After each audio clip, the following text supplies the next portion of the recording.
Hello, welcome to this new podcast dedicated to twin flames and sacred couples. Today, I'm going to talk to you about the runner. To do this, I'll be drawing on my own journey and the messages from my other half, and also on videos about twin flames made by runners when their messages confirm what I have learned myself. It's very important to understand their behavior and role in the duo, so that the first one on the path, known as the chaser, can reach a state of inner calm and let go. This is a prerequisite for a future reunion. I continue to use the terms chaser and runner, but keep in mind that the term chaser refers to the one who is aware of the connection in the physical world and does the concrete work. I'll come back to this in detail in a future podcast. So one might think that the runner on the surface doesn't have an active role in this duo, if we limit ourselves to this way of seeing things. That's what their behavior seems to show after the reconnection and the honeymoon phase, through their running away and refusal to make the connection real in the physical world. What I'm describing is the typical behavior of the runner in most journeys, but there are a lot of nuances. There are journeys where the duo communicates regularly. They exchange messages, see each other, and have intimate relations throughout the process. Other journeys where the duo is in the same area and often meet or run into each other. Others where the runner goes back and forth with their counterpart. There are regular meetings, sometimes more or less spaced out.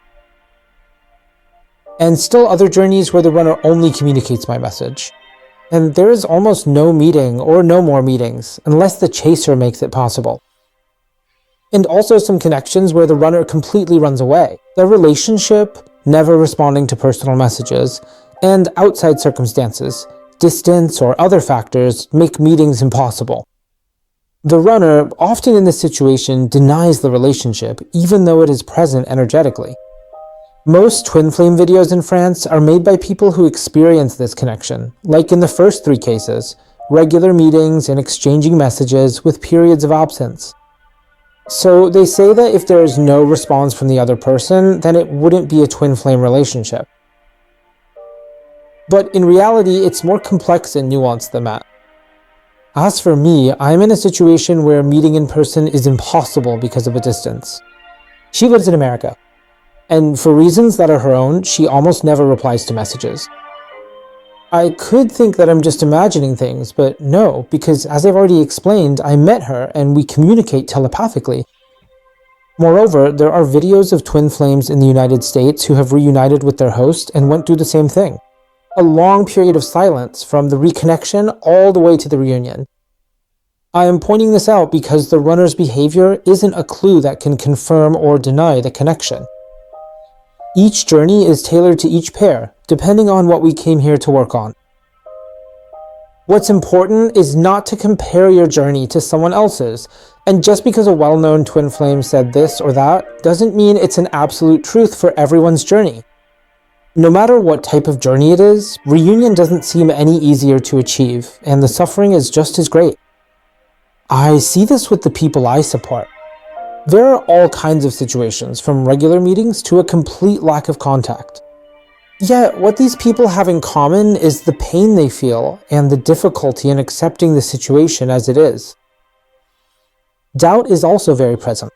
Doubting the twin flame connection, doubting whether a reunion is possible in the physical world, this is why videos and podcasts that confirm the signs and evidence are important for finding answers, to reassure the mind so that you can succeed in listening to your intuition. Knowing and feeling that you are twin flames reduces doubt, but the doubt about a future reunion still remains. To move beyond this pain and doubt, it's essential to understand the role and actions of the runner. The most important point is to realize that separation is an illusion. You and your runner chose this incarnation together and are constantly connected on an energetic level, each accepting the role they are going to play. Of course, we forget this and live the experience through our physical incarnation. Our suffering is that of our character, of our pain body, as Eckhart Tolle calls it. That's the paradox of this journey. Two beings coming from the same consciousness, or cosmic eggs from Iyad, call it whatever you want, who love each other unconditionally and yet repel each other as much as they attract each other in the material world. Why does the runner do this? They do it because it's their role. Throughout the entire running period, from the reconnection to the reunion. They serve as both a target and a potential reward to push the chaser to take action and work on their limitations and blockages. They push you away so that you turn toward yourself first instead of focusing on them. The runner seems indifferent and unloving toward their counterpart, but that's not true. This love and attraction are mutual. The runner's role is difficult because they have to push away the person they love most in the world to show them the blockages they need to overcome through the mirror effect. Your counterpart is both aware and at the same time in a kind of illusion so that this situation is bearable for them. Otherwise, their suffering would be impossible to endure. That's why their ego and false self are so powerful. So if you're at the beginning of the journey or feeling stuck and you remain resentful toward your counterpart, you need to accept and understand this. And stop seeing them through the lens of your ego, wounded, but instead, from your awareness, look at what your runner is showing you. For example, you have regular interactions, but your counterpart doesn't respect you, takes advantage of you, decides on the meetings, imposes them on you without considering your own commitments. You give in to see them, disregarding your own schedule. What this shows is that your urge and your sense of lack are manipulating you, making you accept behavior in which you don't respect yourself. At that point, you need to become aware of it, not accept a meeting that forces you to change your plans, and detach yourself from the sense of lack and its impulses, which control you without you realizing it. Accept that they might refuse to listen to you or even cancel the meeting. It's not a big deal. On the contrary, you've asserted yourself. For future meetings, you'll find a date that works for both of you, just as you would naturally do with anyone else. You're no longer a slave to your fears. Here's another example. On the other hand, your other person never responds to you and you can't see each other. First, there's the reality of the situation. There's the physical person of the runner, their ego, their free will, and their own patterns, which might mean that not responding is just a habit for them. This will be amplified with their chaser. But beyond that, you have to look at what this reveals about yourself. How do I treat others? Do I respond to messages myself? Am I attentive to others? If your other half lives abroad, am I really in the right place here? Maybe for a certain time and purpose, but not forever. To understand the role of the runner, the pair must be seen as a unit where every action of one affects the other, like a dance where every movement has meaning and purpose. The entanglement of the twin flame couple, the sacred couple, is eternal. At the beginning of the podcast, the outside perspective suggested that the runner would play a passive role, but on the contrary, their role is crucial. They act by simply being. By doing what they need to do for themselves, they focus on their own life, on their third party, temporarily, on their work, while we, on our side, are focused on them. Reunion isn't possible like this. As chasers, we need to follow the runner's inspiration and adapt it to our own lives. We need to focus on our work, our loved ones, our life mission, if we believe we have one. That's what will allow the runners to turn toward you. The runner's other role is to act from the 5D, even if they don't seem to be aware of it. This is hard to believe and accept for the chaser, the one who starts the journey first, who thinks they're more spiritually advanced and actually doing something to move the connection forward. We often think the other person is living an apparently easier life and isn't doing anything. That's what the ego thinks. But that's not true. The runner is guided by the 5D in response to our ego-driven behavior. They create this character who runs away, is distant, doesn't respond, and seems to reject us. But in reality, it's our own ego rejecting its inner guidance. The runner is showing us this. I'll say it again. The runner acts without acting, simply by being. Meanwhile, we're running around in every direction. That's the limitation of these English terms. Runner, chaser. The one who runs like the coyote after the roadrunner is the chaser. The runner pulls away, pushes back. They wait with infinite love and compassion for their counterpart, leaving the chaser, taking action in the physical world to transmute all unconscious patterns. If you directly ask your runner if they feel this, it's possible they'll tell you no. But if you ask them telepathically, they'll confirm it to you. The runner can be compared to the hermit card in tarot. They know and illuminate the path. You might say, not at all, my other has addictions. He goes out with girls, racks up conquests. If it's a man, he drinks alcohol, is addicted to substances. Or maybe he has a healthy lifestyle, but works non-stop, a workaholic as they say in English, addicted to work. Yes, maybe, that's the ego's reaction instead of taking a step back. He'll say, I'll do the same, meet other people, do what hurts him, reject him, the exact opposite of what should be done. Once again, it's the pain body that's going to react like that. If your runner does this, it's also about the personal patterns they need to work on and what that might reveal to you about yourself. Not chasing after your runner anymore doesn't mean pushing them away or rejecting them. Either the runner falls into their own extreme behaviors in reaction to ours, and in that case, once we've reached a state of wholeness and letting go, it will come to an end, or naturally they may. Their actions are also due to their own psychogenerational patterns, and there's nothing we can do about that. We must then move from attachment-based love to unconditional love, giving them the space and time to overcome those patterns. By focusing on ourselves and our life purpose. You might say, well, that's all well and good, it's easy to say, but how do you actually reach that state? That's the role of these videos, twin flame guides and therapists, to help you reach that point. It's very difficult to achieve this on our own. Personally, I sought help from therapists when I needed it, and I also connected with other twin flames. Having an outside perspective from someone who understands your situation can really shed light on these blockages. And what we can't see for ourselves is often locked away in our emotions and feelings. After surgery, for example, we need a nurse to change our bandages. We don't do it ourselves. It's the same here. We're here to help you tend to and heal your wounds, and to help you understand their cause, through our listening, our advice, and energy healing. Another important point, as my guardian angel explained, is that when you complain or grumble, when you hold something against your other half, which I've done too, they feel it and suffer from it, and it only strengthens the obstacles in your connection and pushes them to withdraw. It's an unconscious defense mechanism.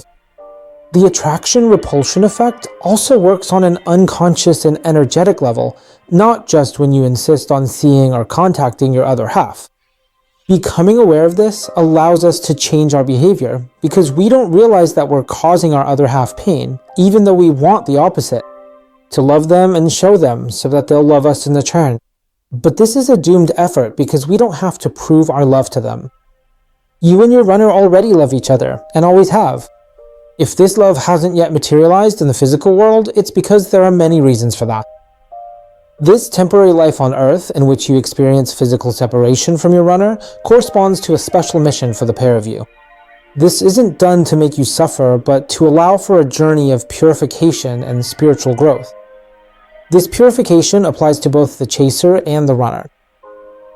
If the runner creates this distance and pulls away from you, it's not against you or because they don't love you, but on the contrary, as already explained, to give you the space and time to take care of yourself. But also to take care of themselves without pressure in order to prepare for the reunion and to purify and transform everything that holds them back in this life. What I'm saying is reality. You are preparing for the reunion together, even if you are apart. Paradoxically, the journeys, the distance, and the greatest separation may actually be the easiest in the end, because after overcoming the feeling of lack, each person has the chance to focus only on themselves. In those moments, you must not interfere with your runner's evolution. If you try to inspect the transformation of a caterpillar in its cocoon, you kill it. You have to give the process time to unfold. It's the same here. In my journey, in addition to the distance, my counterpart doesn't communicate directly through written messages. However, she explained to me telepathically why she can't do it and the reasons behind it. I won't go into detail here because that's personal to us, but there are real explanations. All the more so since she leaves subtle messages in her videos. If I didn't accept this situation, I'd be the one with a problem, and I'd be selfish. By doing this, she's telling me I need this space and this time for myself. If you love me, understand that. This journey requires faith, humility, and patience. However, you can help your runner energetically by visualizing that you will be reunited in the future, by forgiving everything that made you suffer, or all the pain you may have caused your other, by purifying the bond between you, by asking your guardian angel to do it, or by doing it yourself through visualization, sending light and love along the cord connecting your hearts. Just imagining it and feeling it is enough. The purer and clearer the bond between you, the more at peace you will be, and the more your runner will be freed from their patterns to prepare for the union of both in the physical world. It's not the reward, but the next step. Because the reunion can only come from the runner's acceptance and their awakening, and so we must trust them. If you have reached a state of wholeness for several months now, and yet, despite that, the runner does not come back, even though you have all the proof that you are twin flames, maybe it has nothing to do with you or with them, but rather with what you are meant to do right now, where you are, for a certain period of time. And sometimes you simply bring something just by your presence, and this can be in your work, your family, or an organization. We did not come here just to work on purifying ourselves. The twin flame connection is not just about a physical reunion, but about serving the source for the benefit of humanity. It decides where and when. We must be an act. In these strange times, there's also the fact that darkness is acting more than usual and blocking reunions by interfering with material things, like money, even when the duo is ready energetically. That's a reality. It's also our role to persevere, despite the difficulties that arise. Not everything can be explained or necessarily has a meaning. In other podcasts, I said that everything is meaningful in this connection, but I was talking about the interactions between twin flames. When outside elements get involved, it might not have any direct meaning. Unfortunately, senseless evil does exist. You shouldn't force anything and should accept things as they are. To sum up, your runner loves you. Be sure of it. These behaviors of running and rejection have a meaning and a purpose, giving each person the space they need. Your sense of lack is a reflection of your own fears. Take advantage of this space and time for yourself. The runner is neither behind nor ahead. You are already a couple, together at the same stage of the journey.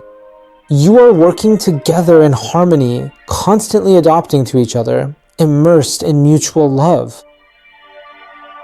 Your heart feels it.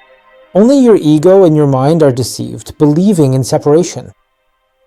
Understanding your runner allows you to accept the situation as it is and to mutually forgive the mistakes and misunderstandings you've experienced, so you can let go of the pressure. Love your runner unconditionally. Enjoy life in moments of joy. Thank you for listening to this podcast. If you need advice or support, you'll find the link to my website in the podcast description. Don't hesitate to hit the thumbs up if you enjoyed this contest, and share it with people who might be interested. It's important for the algorithms and the visibility of the videos, so thank you in advance. See you soon for another podcast, and take care.